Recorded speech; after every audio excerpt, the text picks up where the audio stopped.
So ayan mga idol, welcome back to my video and my YouTube channel and Facebook page. So karon mga idol, iskutan na po nato ang LCD nganong nay barato o nay mahal. Ngano ka mga idol, dagan kay nangutana ni mga idol kung nganong mahal ang price dito speakers o nya dito speakers barato. So yan mga idol, atong topic for today.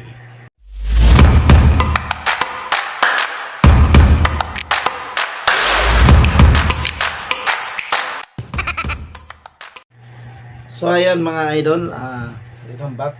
So karon mga idol, daghan kayong klase ang LCD mga idol.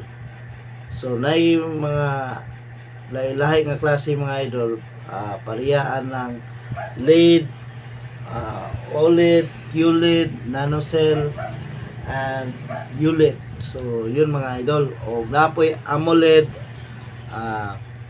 OLED LCD and semi-original and China na mga LCD mga idol. So karon mga idol, iskutan nato ang AMOLED and semi-original mga idol. So morning naka mga idol nganong lahi ang presyo sa AMOLED o semi-original. So ang tawa lang ninyo yung picture mga idol. Kana nga mga picture mga idol. So ang pikas mga idol is semi-original. Ang semi-original mga idol is naa siya mga dili siya clear nga display. So ang AMOLED mga idol mao ni siya ang clear na display. So layo ra kay diferensya mga idol. Naglakalay po na sila o contrast, light. So laylay po na siya mga idol. So mao na siya nganong mahal ang AMOLED kaysa semi-original. So lapay mga klase na mga idol, pero ang atong iskutan karon ang AMOLED. Unsay meaning anang AMOLED mga idol? So ang meaning anang AMOLED mga idol is active matrix organic light emitting diode. So mao nang meaning mga idol. Sa kadaghan-daghan nga mga pangutana mga idol, ang AMOLED wala sila kabalo unsay meaning sa AMOLED. So isgutan po na idol is liquid crystal display. So mao na siya ang meaning sa LCD mga idol. So sige lang tag-isgot sa LCD pero wala kabalo sa meaning nga mga idol.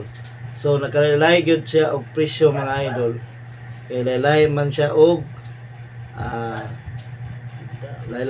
og display mga idol. So lantawa lang ninyo nga picture mao ni siya ang example sa picture nga atong nakita mga idol. So lahi gyud ang AMOLED kaysa semi-original. Ang AMOLED mga idol is mahal gyud siya. Mahal ang price na mga idol. So ang kaning semi-original mga idol, mas dali ra ni siya makita mga idol. Mas barato ra gyud ang presyo sa semi-original. Og napod siya China mga idol na class A. So mas tsada gyud ang semi-original kay baga ang iyang plate. Ang class A or China mga idol is nipis. So dali ra siya mabuak o dali ra siya maipit, dali ra siya madaot mga idol. So ayun mga idol, nagka-diferensya ang AMOLED o ang semi-original na LCD. So ayun mga idol for today's video.